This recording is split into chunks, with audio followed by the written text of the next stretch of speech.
انہوں نے کہا ہم آپ کے لیے سہولت پیدا کر دیں گے۔ بس میں چڑھ گیا حتیٰ کہ میں پہاڑ کی چوٹی پر پہنچ گیا جہاں میں نے شدید چیخ و پکار کی آوازیں سنی۔ میں نے پوچھا یہ آوازیں کیسی ہیں؟ انہوں نے بتایا کہ یہ جہنمیوں کی چیخ و پکار ہے۔ پھر وہ میرے ساتھ آگے بڑھے جہاں میں نے کچھ لوگوں کو الٹے لٹکے ہوئے دیکھا جن کے منہ کو چیرا دیا گیا ہے جس سے خون بہ رہا ہے۔ میں نے پوچھا یہ کون لوگ ہیں؟ انہوں نے جواب دیا یہ وہ لوگ ہیں جو روزہ وقت سے پہلے اختیار کر لیا کرتے تھے۔ یعنی روزہ جو ہے اس کو وقت سے پہلے اختیار کر لینا، یعنی روزے کو تو اللہ تعالیٰ نے کیا ٹائم دیا ہے؟ آپ نے روزے کو رکھنا ہے کب سے کب تک؟ فجر حتی مطلع الفجر، یہاں تک کہ فجر کی سیاہ دھاری سفید دھاری سے ممیز نہ ہو جائے، اور مغرب تک آپ نے روزہ رکھنا ہے۔ اگر آپ یہ روزہ رکھ ہی نہیں رہے اور افطار آپ کرے جا رہے ہیں پورے دن میں، تو اللہ تبارک و تعالیٰ آپ کے لیے سزا تجویز فرما رہے ہیں۔ آگے فرماتے ہیں 7ویں چیز،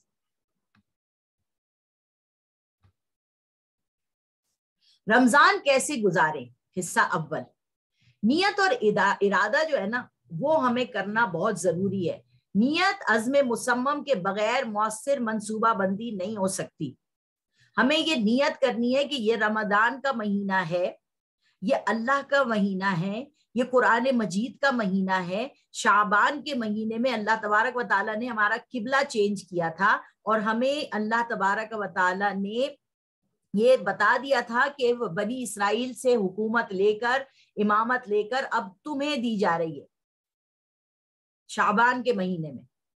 اور ہمارا قبلہ چینج ہوا تھا، ذو قبلتین، جو مدینے میں مسجد نظر آتی ہے آپ کو کہ اس میں 2 قبلے کی جگہیں ہیں۔ نبی صلی اللہ علیہ وسلم ظہر کی نماز پڑھ رہے تھے، ایک صحابی کو دیکھنے کے لیے گئے تھے۔ جب وہیں پر نماز پڑھتے پڑھتے ہی حضور صلی اللہ علیہ وسلم پر آیات نازل ہوئیں اور حضور کا قبلہ چینج ہو گیا۔ حضور صلی اللہ علیہ وسلم نماز پڑھتے ہوئے ہی میں وہاں سے چلے ہیں، اگلی صف سے چل کے پچھلی صف کے سامنے کھڑے ہو گئے اور امامت کرنا شروع ہو گئے، اور تمام صحابہ کرام جو ہے انہوں نے اپنے چہروں کو پلٹ دیا، اور یہ ذو قبلتین مسجد کے اندر ہوا تھا۔ اور اس کے اگلے مہینے رمضان المبارک میں اللہ تبارک و تعالیٰ، یہ قرآن تو پہلے سے نازل کر ہی رہا تھا رمضان المبارک کی، تو فرضیت اللہ تبارک و تعالیٰ نے ہمیں عطا کی ہوئی تھی مکے سے ہی، مگر اب اللہ تبارک و تعالیٰ نے فرمایا اب کانسٹیٹیوشن جو آئے گا، مدنی صورتوں میں جو احکامات آئیں گے وہ اب تمہارا کانسٹیٹیوشن ہوگا، اب تمہیں اس پہ عمل کرنا ہوگا۔ تو اب ہمیں یہ نیت کرنی ہے کہ اس کانسٹیٹیوشن آف اللہ کو، اس کلام اللہ کو میں اور آپ کس طریقے سے سمجھ سکتے ہیں، تو یہ عزم مصمم کرنا ہے۔ جگہ جگہ آپ دیکھیے دورہ قرآن ہو رہے ہیں، تفسیر قرآن ہو رہی ہے، کہاں کہاں ہر کوئی پڑھا رہا ہے قرآن مجید۔ ہمیں کسی ایک کے ساتھ جوائن ہو کر اور سیکھنے اور سمجھنے کی صلاحیت کے ساتھ اللہ تبارک و تعالیٰ قبول کر لے، یہ نیت کرنی ہے ہمیں۔ اس رمضان کو پچھلے رمضان سے ہمیں بہتر بنانے کا عزم کرنا ہے۔ پچھلے رمضان میں اگر ہم نے اپنا ٹائم ویسٹ کر دیا، ہم نے دورہ قرآن بھی نہیں کیا، قرآن کی تلاوت بھی نہیں کی، اور ہم نے کچھ بھی نہیں کیا اچھا کام، تو اب یہ رمضان ہمیں اللہ تبارک و تعالیٰ نے دوبارہ دے دیا ہے، تو پچھلے رمضان سے کوشش کر کے اس رمضان کو ہمیں بہتر بنانا ہے انشاءاللہ تعالیٰ۔ یہ سوچ کے سمجھ کے ہم نے کام کرنا ہے۔ رمضان کے بعد احکام شریعت کی پابندی اور فریضہ اقامت دین سر انجام دینے کا عہد کیجیے۔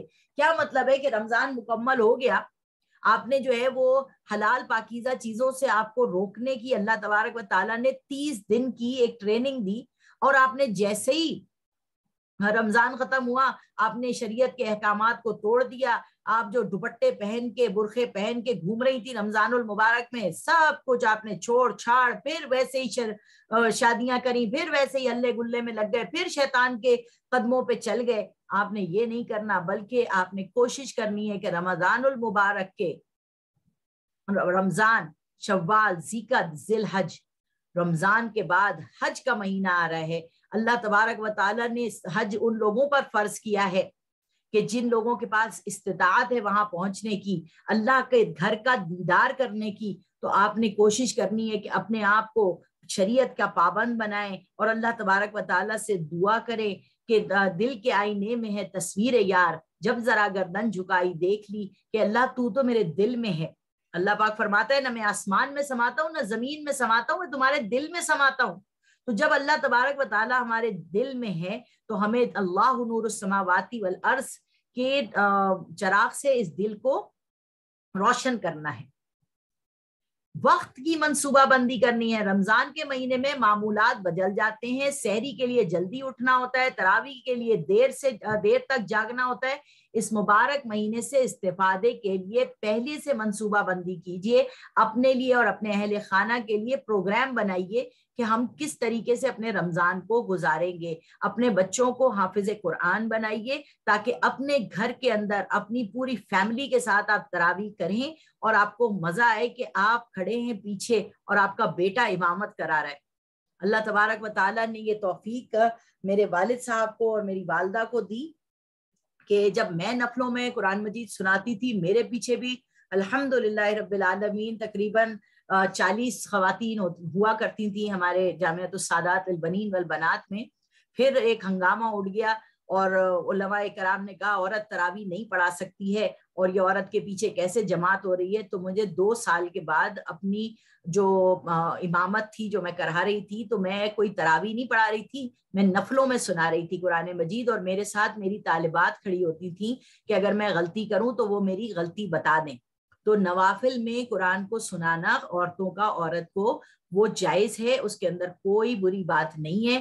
اس زمانے میں میرا قرآن مجید بڑا پکا ہوا کرتا تھا، اس لیے کیونکہ مجھے پتا تھا کہ مجھے سنانا ہے اور اللہ کے سامنے سنانا ہے، مصلی پہ کھڑے ہو کے سنانا ہے، تو وہ قرآن مجید پکا تھا۔ جب لوگوں نے اس چیز کے اوپر ہمیں روک دیا گیا اور میں نے مصلی پھر اپنے بھائی مامون رشید کو دیا اور اس نے کچھ سال پڑھایا، اس کے بعد ہمارا چھوٹا بھائی یحییٰ رشید، اس کو جب مصلی دیا تو بس پھر وہ مصلی سے ہٹا ہی نہیں۔ اب اس کو ہٹانے کے لیے اللہ تبارک و تعالیٰ نے اس کے 2 بیٹوں کو حافظ کر دیا۔ اب وہ بیٹا پڑھا رہا ہوتا ہے، اس کا باپ میرا بھائی پیچھے کھڑا ہوتا ہے، اس کا تایا اس کے پیچھے کھڑا ہوتا ہے اور اس کا دادا اس کے پیچھے کھڑے ہو کے نماز پڑھتا ہے۔ کیا سین ہوتا ہوگا، آپ سوچئے تو صحیح کہ اپنے گھر کے اندر اپنی اولاد کے ذریعے ہم قرآن مجید کو سن رہے ہیں اور ہمارا بچہ ہماری امامت کرا رہے ہیں۔ اللہ تبارک و تعالیٰ فرما رہا ہے ربنا هب لنا من ازواجنا وذریاتنا قرۃ اعین وجعلنا للمتقین اماما۔ اے اللہ کر دے میری آنکھوں، میرے شوہر کو، میری بیوی کو میری آنکھوں کی ٹھنڈک اور ہمیں لوگوں کے لیے امام بنا دے۔ اللہ تبارک و تعالی ہم سب کو اس چیز کی توفیق عطا فرمائے۔ مناسب اور مکمل منصوبہ بندی کیجئے، منصوبہ بندی کو ربع عمل لانے کی حکمت عملی کا تعین اور نفاذ کیجئے۔ اپنا پروگرام کو بنا لیجئے اور یہ زیادہ تر کوشش کیجئے یہ افطاریوں میں جانا، افطاریوں پہ بلانا، ان چیزوں سے پرہیز کریں۔ یہ کھانے پینے کا مہینہ نہیں ہے، یہ مہینہ ہے اللہ تبارک و تعالیٰ کی دی ہوئی روح، وَنَفَخْتُ فِيهِ مِن رُوحِي فَقَعُوا لَهُ ساجدین۔ جو روح اللہ پاک نے مجھ میں اور آپ میں پھونکی ہے، اس روح کو تازہ کرنے، اس روح کو زندہ کرنے، اس روح میں پاور دینے، اس روح میں روشنی کو اپنے جلانا ہے کہ لوگ آپ کے پاس جب بیٹھے تو حضور نے فرمایا مومن اصلی وہ ہے کہ جس کے پاس جایا جائے، اس سے ملا جائے تو آپ کا ایمان تازہ ہو جائے۔ اللہم ربنا جعلنا منہم، اللہ تعالیٰ ہمیں ان میں سے بنا دے۔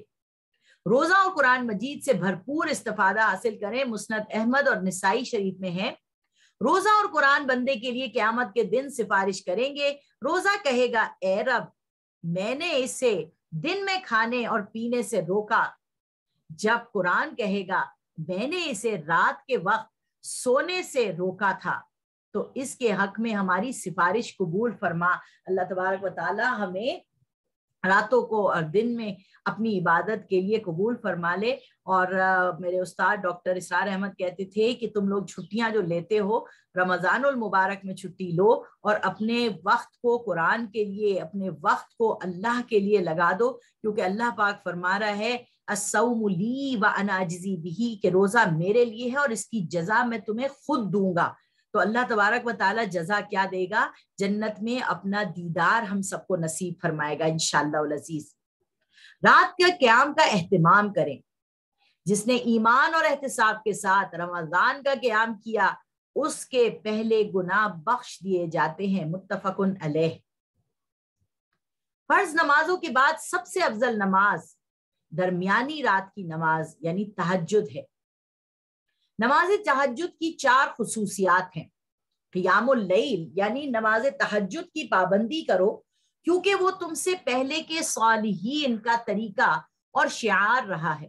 اور حضور صلی اللہ علیہ وسلم پہ تو تہجد فرض تھی کہ حضور صلی اللہ علیہ وسلم اٹھتے تھے اور اللہ تبارک و تعالیٰ سے ہم کلام ہوا کرتے تھے۔ حضرت عائشہ صدیقہ رضی اللہ تعالیٰ عنہ فرماتی ہیں کہ کبھی کبھار نبی صلی اللہ علیہ وسلم مجھ سے پوچھتے تھے کہ اگر تم مجھے اجازت دو کہ میں تمہارا حق ادا کرنے سے بہتر پہلے اللہ کی نماز پڑھ لوں، تو میں ان کو کہتی تھی ہاں آپ پڑھ لیں۔ مطلب اللہ تبارک و تعالیٰ کی عبادت اور اللہ تبارک و تعالیٰ سے ہم کلام ہونا اور رات کے وقت اٹھ کے ہم کلام ہونا یہ بہت مشکل کام ہے، مگر اللہ تبارک و تعالیٰ اس کا پاور ہمیں عطا فرمائے۔ اور ہماری اگر آنکھ کھل جائے، وضو کرنے کا دل نہیں چاہ رہا آپ کو، تو کم سے کم لیٹے لیٹے اللہ سے باتیں کر لے، کیونکہ وہ کہہ رہا ہے وَنَحْنُ أَقْرَبُ إِلَيْهِ مِنْ حَبْلِ الْوَرِيدِ، میں تمہاری شہ رگ سے بھی قریب ہوں۔ اجیب دعوت الداعی اذا دعان، جب تم مجھے پکارتے ہو میں تمہاری دعا کو سنتا ہوں۔ تو جب اللہ پاک یہ فرما رہا ہے تو ہمیں کیا کرنا ہے کہ رات کو اگر آنکھ کھل جاتی ہے تہجد کے وقت تو ہم اللہ سے دعا مانگ سکتے ہیں، کیونکہ اللہ تعالیٰ فرماتے ہیں کہ میں آسمان دنیا پہ آتا ہوں، میں آواز لگاتا ہوں، کوئی ہے جو مجھ سے دعا مانگے، کوئی ہے جو مجھ سے اولاد مانگے، کوئی ہے جو مجھ سے اپنے لیے شفا مانگے۔ یہ ساری چیزیں اللہ تبارک و تعالیٰ جو ہے نا وہ کہتے ہیں، فرماتے ہیں کہ میں تو دینے کو تیار ہوں، ہم تو مائل بکرم ہے، کوئی سائل ہی نہیں، راہ دکھلائیں کسے رہنو منزل ہی نہیں۔ تمہارے لیے قربت الہی کا وسیلہ بنتا ہے، گناہوں کو مٹانے والی ہے تہجد، معاصی سے روکنے والی ہے تہجد۔ انفاق فی سبیل اللہ کا خصوصی اہتمام کیجیے۔ سورۃ التغابن میں 16ویں آیت ہے وَأَنفِقُوا خَيْرًا لِأَنفُسِكُمْ وَمَن يُوقَ شُحَّ نَفْسِهِ فَأُولَٰئِكَ هُمُ الْمُفْلِحُونَ، اور انفاق کرو یہ تمہارے ہی لیے بہتر ہے، جو لوگ دل کی تنگی سے محفوظ رکھے گئے پس وہی فلاح پانے والے ہیں۔ رسول اللہ صلی اللہ علیہ وسلم کی رمضان میں سخاوت۔ رسول اللہ صلی اللہ علیہ وسلم بھلائی کے کاموں میں سب سے زیادہ سخاوت کرنے والے تھے، اور آپ کی سب سے زیادہ سخاوت رمضان کے مہینے میں ہوتی تھی۔ اس مہینے میں قرآن مجید کا دور کرنے کے لیے آپ سے جب جبرائیل ملتے تو آپ کی سخاوت اتنی زیادہ اور اس طرح عام ہوتی جیسے تیز ہوا، بلکہ اس سے بھی زیادہ۔ اللہ تبارک و تعالیٰ سخاوت آپ کے وقت کی بھی ہے۔ آپ کسی کو وقت دے رہے ہیں تو ٹائم از منی، آپ کسی کو وقت دے رہے ہیں، کسی کے لیے وقت نکال رہے ہیں، کسی کو پڑھا رہے ہیں، کسی کو دین سکھا رہے ہیں، تو یہ بھی آپ کی سخاوت ہے۔ اور اللہ کے رسول صلی اللہ علیہ وسلم جب حضرت جبرائیل علیہ السلام سے قرآن کا دور کرتے تھے تو وہ سخی ہو کر قرآن کا دور صحابہ کو بھی سکھاتے تھے، صحابہ تک قرآن مجید کو پہنچاتے تھے، اور کمر بستہ رہتے تھے رمضان میں زیادہ سے زیادہ روح کو پاور دینے کے لیے، تاکہ اگلے آنے والے 11 مہینوں میں روح بہت تازی رہے۔ روزے دار کو افطار کرانے کا اجر مسند احمد اور نسائی میں ہے۔ جو شخص کسی روزے دار کا افطار کراتا ہے تو وہ روزے دار کا ثواب کم کیے بغیر اس کے برابر ثواب کا مستحق ہو جاتا ہے۔ مطلب کتنی بڑی بات ہے کہ ہم کسی کا روزہ کھلوائیں، کسی کے گھر راشن پہنچا دیں، اور وہ خوشی خوشی جو ہے وہ اس راشن کو کھائے اور اللہ تبارک و تعالیٰ سے ہمارے لیے دعا کرے۔ 8ویں سلائیڈ اس کی بتاتی ہے رمضان سے متعلق دعائیں۔ نیا چاند دیکھنے کی دعا، اللہم اہلہ علینا بالامنی والایمانی والسلامتی والاسلامی وربی وربک اللہ۔ ترمذی شریف کی حدیث ہے، اے اللہ ہم پر یہ چاند امن اور ایمان اور سلامتی اور اسلام کے ساتھ نکال۔ اے چاند میرا اور تیرا رب اللہ ہے۔ یعنی ہم یہاں پر یہ کیوں چاند سے مخاطب ہو کے کہہ رہے ہیں؟ کیونکہ ستارہ پرست بھی ہیں، چاند پرست بھی ہیں، سورج پرست بھی ہیں. ہم چاند کو کہہ رہے ہیں اے چاند تو اللہ کے حکم سے نکلتا ہے. یسألونک عن الاہلہ قل ہی مواقیت للناس والحج. لوگوں آپ سے پوچھتے ہیں چاند کے بارے میں یہ گھٹتا بڑھتا کیوں ہے، کہہ دیجئے یہ تمہارے وقت کے اوقات کو بیان کرنے کے لیے اللہ تعالیٰ نے آسمان پر کیلنڈر بنایا ہے.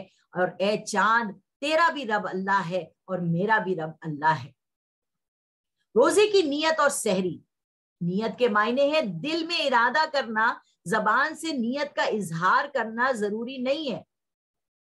صرف دل میں ارادہ کر لینا کافی ہے، بلکہ سحری کھانا بھی نیت ہی کے قائم مقام ہے، اس لیے کہ سحری روزے ہی کی نیت سے کھائی جاتی ہے. روزہ افطار کرنے کی دعا. اے اللہ میں تیرے لیے روزہ رکھا اور تیرے ہی دیے ہوئے رزق روزی سے افطار کرتا ہوں. ابو داود کی دعا ہے، کتنی خوبصورت دعا ہے کہ اللہ تیرے ہی لیے روزہ رکھا اور تیرے ہی دیے ہوئے سے میں نے افطار کیا. وہ کہتے ہیں نا جان دی ہوئی اسی کی تھی، حق تو یہ ہے کہ حق ادا نہ ہوا. ابو داود کی حدیث ہے پیاس ختم ہو گئی، رگیں تر ہو گئیں اور روزے کا اجر انشاءاللہ پکا ہو گیا. یعنی اللہ تبارک و تعالی جب ہمارا روزہ کھلتا ہے ذهب الظمآن وابتلت العرق عروق وثبت الاجر انشاءاللہ. پیاس ختم ہو گئی، رگیں تر ہو گئیں، روزے کا اجر انشاءاللہ تعالی اللہ نے پکا ہمیں دینا ہے. اور پکا کیا کہ اللہ جنت میں اپنا دیدار نصیب فرمائے گا. 2 کلمے زبان پر ہلکے اور میزان میں بھاری ہیں. بخاری اور مسلم کی حدیث ہے سبحان اللہ و بحمدہ سبحان اللہ العظیم. پاک ہے اللہ اور اپنی حمد کے ساتھ پاک ہے اللہ عظمت والا. تلاوت کے بعد کی دعا اللہم ارحمنی بالقرآن قرآن عظیم وجعلہ لی اماما ونورا وہدا ورحمہ. اللہم ذکرنی منہ ما نسیت وعلمنی منہ ما جہلت وارزقنی تلاوتہ آناء اللیل وآناء النہار وجعلہ لی حجتا یا رب العالمین. اللہ تبارک و تعالیٰ کیا فرما رہے ہیں؟ اے اللہ تو مجھ پر اس قرآن کے صدقے میں رحم فرما اور اس کو میرا پیشوا بنا دے. پیشوا کیا؟ میرے ہر کام میں قرآن کو اپنے سامنے رکھوں اور پھر اس قرآن سے ہدایت نکالوں اور پھر اس قرآن مجید کے اوپر عمل کروں. میرے لیے اسے نور بنا دے. اے اللہ اندھیرے میں جب میں اپنے فیصلوں کو کر نہ سکوں، مجھے کوئی چیز ہر طرف اندھیرا نظر آئے، تو اے اللہ اس قرآن کو میرے لیے نور بنا دینا، ہدایت بنا دینا، رستے کی سے واقفت کا ذریعہ بنا دینا، رحمت بنا دینا. اے اللہ میں اس میں سے جو کچھ بھول جاؤں، اللہ قرآن میں کہہ رہا ہے سنقرئک فلا تنسى الا ما شاء اللہ، ہم آپ کو پڑھا دیں گے پھر آپ نہ بھولیں گے. تو اگر آپ بھول گئی ہیں، دنیا کے چکروں میں رہ کے بھول گئی ہیں، تو اللہ سے دعا کریں اللہ وہ مجھے یاد دلا دے. اور اللہ تو کہہ رہا ہے نا اللہ ماشاء اللہ ہم آپ کو پڑھا دیں گے، آپ نہیں بھولیں گے. مگر ماشاء اللہ کچھ بھول گیا تو اللہ تعالیٰ سے ہم دعا کر رہے ہیں اللہ مجھے یاد دلا دے، اور جو کچھ میں نہیں جانتی ہوں اے اللہ مجھے سکھا دے. قرآن مجید میں وہ غوطہ زن اے مرد مسلمان قرآن مجید کے اندر تذکر کریں اور تفکر کریں. تذکر کیا ہے؟ اس کو سادہ پڑھ لیں گی آپ کو سمجھ میں آ جائے گا، مگر اللہ تبارک و تعالیٰ کہہ رہے ہیں تدبر کرو، اس میں غور و فکر کرو. افلا یتدبرون القرآن ام علی قلوب اقفالها، کہ تم قرآن میں غور و فکر نہیں کرتے؟ کیا تمہارے دلوں پہ تالے پڑ گئے ہیں؟ کیا تمہیں سمجھ نہیں آ رہا کہ یہ میں نے تمہارے لیے بنایا ہے؟ اور دل کے اندر تالا پڑ جانے کا مطلب یہ ہے کہ اللہ تبارک و تعالیٰ آپ کے دل سے نکل گیا اور شیطان کا وہ گھر بن گیا. تو شیطان ہمارے دل میں تو نہیں آ سکتا، وہ باہر ہی باہر رہ سکتا ہے. دل کو تالا لگ گیا، ختم ہو گیا. اللہ قرآن میں کہہ رہے ختم اللہ علی قلوبہم وعلی سمعہم وعلی ابصارہم غشاوہ. انہوں نے اپنے گناہوں کے سبب اپنے دلوں کو تالے لگوا دیے، ان کے کان بھی بہرے ہو گئے، آنکھیں بھی اندھی ہو گئی، وہ سمجھ ہی نہیں پا رہے. اللہم حفظنا منہم، اللہ تعالیٰ ہمیں ان میں سے نہ ہونے دینا. جو کچھ میں نہیں جانتی مجھے سکھا دے اور مجھے توفیق دے کہ میں سب شب کے کچھ حصے میں اور صبح اور شام کی تلاوت کیا کروں. یعنی اللہ مجھے رات دن قرآن مجید کو پڑھنے کی توفیق عطا فرما. اے رب العالمین تو اس کو میرے حق میں حجت بنا دے. قیامت کے دن اللہ تعالیٰ یہ قرآن میرے حق میں حجت بن جائے. سید الاستغفار یہ بہت خوبصورت ہے. سید الاستغفار اللہم انت ربی لا الہ الا انت خلقتنی وانا عبدک وانا علی عہدک ووعدک ما استطعت اعوذ بک من شر ما صنعت ابوء لک بنعمتک علی وابوء لک بذنبی فاغفر لی فانہ لا یغفر الذنوب الا انت. بخاری شریف میں یہ سید الاستغفار ہے. اے اللہ تو میرا رب ہے, تیرے سوا کوئی معبود نہیں, تو نے مجھے پیدا کیا اور میں تیرا ہی بندہ ہوں, اور میں تجھ سے کیے ہوئے عہد اور وعدے پر قائم ہوں. اپنی طاقت کے مطابق تیری پناہ چاہتا ہوں برے کاموں کے وبال سے جو میں نے کیے, اور مجھے اعتراف ہے اپنے گناہوں کا, بس میرے گناہ بخش دے کیونکہ صرف تو ہی گناہ بخشنے والا ہے. یہ کیوں ہے ایسا سید الاستغفار, ساری استغفاروں کی سردار کیوں ہے کہ یہاں آپ اعتراف کر رہی ہیں اپنے گناہوں کا. گناہ کون سے گناہ؟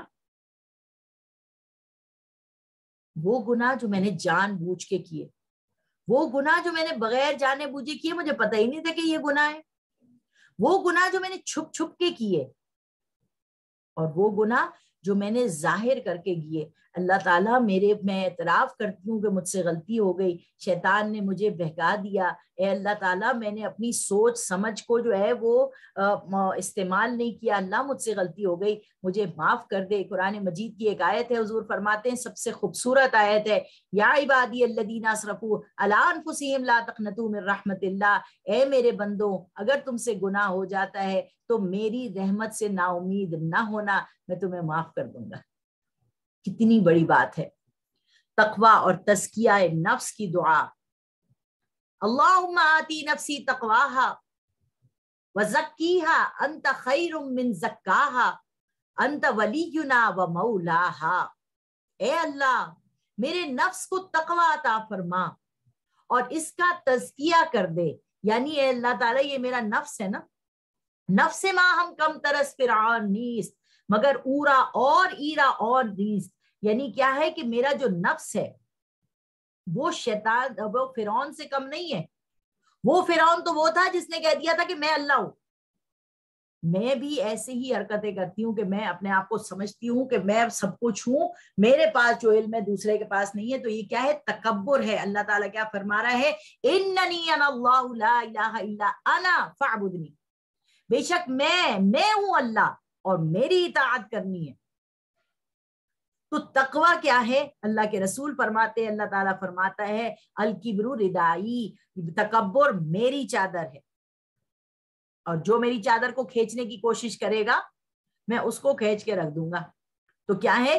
اپنے نفس کو تقوی اختیار کرنے کے اوپر روکیں, اور تقوی میں سے تے نکال دیں گے تو قوی بنے گا.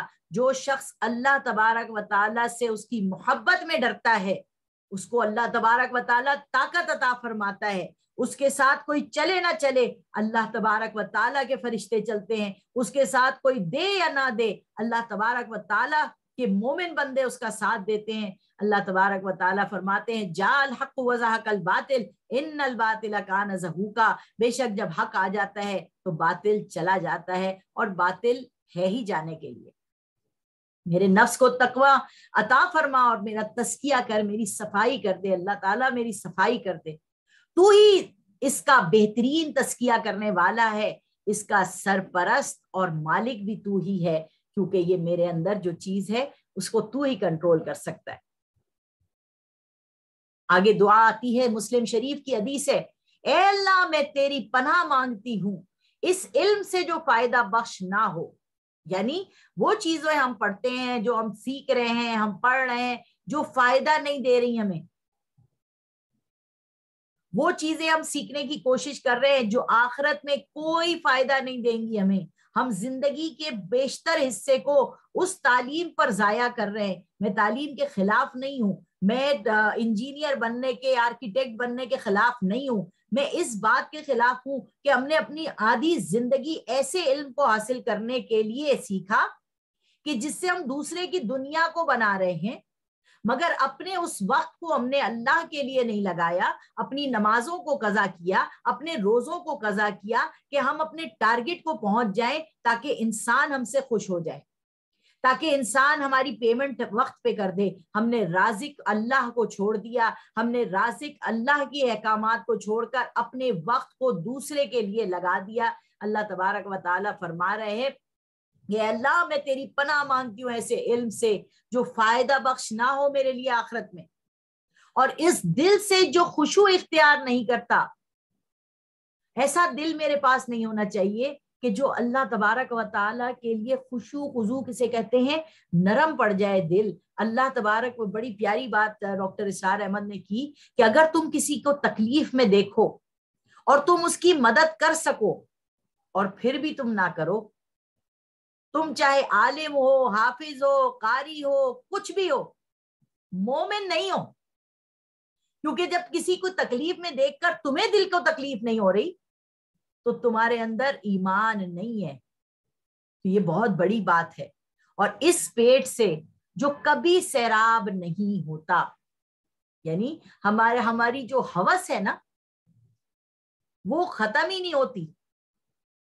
اور یہ ہوس جو ہے حضور نے فرمایا الہاکم التکاثر حتی زرتم المقابر, یہ جو تمہاری ہوس ہے نا, مال کی ہوس, یہ ختم ہی نہیں ہوتی یہاں تک کہ مٹی جو ہے نا تمہاری قبر کے اوپر ڈال دی جائے تو تمہارا پیٹ بھرے گا, ورنہ تمہاری پیٹ ہی نہیں بھرتا. اور اس دعا سے جو قبول نہ ہو, اے پروردگار ہم دعا مانگ رہے ہیں تجھ سے, تو ایسی دعا نہ ہو ہماری کہ جو تیری بارگاہ میں قبول ہی نہ ہو. حضور صلی اللہ علیہ وسلم نے فرمایا ایک شخص پراگندہ حال میں مٹی سے اٹا ہوا آتا ہے خانہ کعبہ میں اور یا ربی کر کے دعا مانگتا ہے, اللہ تعالیٰ کے رسول فرماتے ہیں اس کی دعا قبول نہیں ہوگی. کیوں؟ کیونکہ اس کے پیٹ میں حرام کا لقمہ ہے, جس سواری پہ آیا ہے وہ حرام کے پیسے سے خریدی ہوئی ہے, جو اس کا لباس ہے وہ حرام کے پیسوں کا خریدا ہوا ہے, یہ ٹوٹل بندہ حرام ہے. یہ اس گھر پہ آ تو گیا مگر یہ آیا بھی اپنے مطلب سے ہے, اپنے لیے مزید دعا دنیا کی مانگنے آیا ہے. اللہ تعالیٰ اس کی دعا قبول نہیں کرے گا.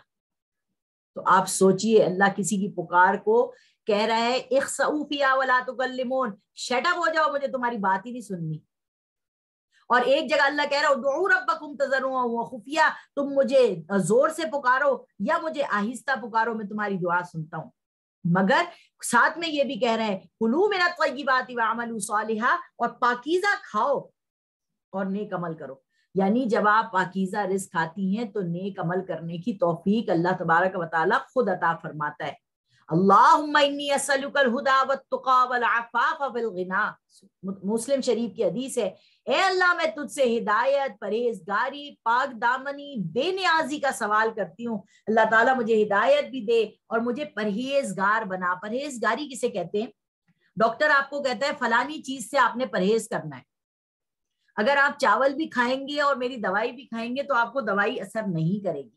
تو اللہ تبارک و تعالیٰ سے ہم کیا کہہ رہے ہیں, اللہ مجھے ہدایت ایسی دے کہ میں شیطان کے ہتھ کنڈوں سے پرہیز کر سکوں اور پاک دامنی اپنے اندر رکھ سکوں, اور بے نیازی کا سوال کرتی ہوں کہ اللہ مجھے سب سے بے نیاز کر دے, اپنے آگے مجھے اپنے در کا فقیر بنا دے.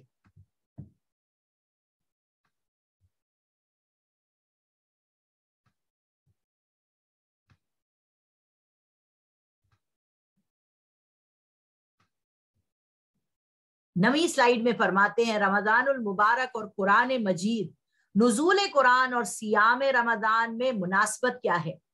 شہر رمضان الذی انزل فیہ القرآن ھدی للناس وبینات من الھدی والفرقان فمن شہد منکم الشہر فلیصم ومن کان مریضا او علی سفر فعدۃ من ایام اخر یرید اللہ بکم اليسر ولا یرید بکم العسر وَلِتُكْمِلُوا الْعِدَّةَ وَلِتُكَبِّرُوا اللَّهَ عَلَى مَا هَدَاكُمْ وَلَعَلَّكُمْ تَشْكُرُونَ.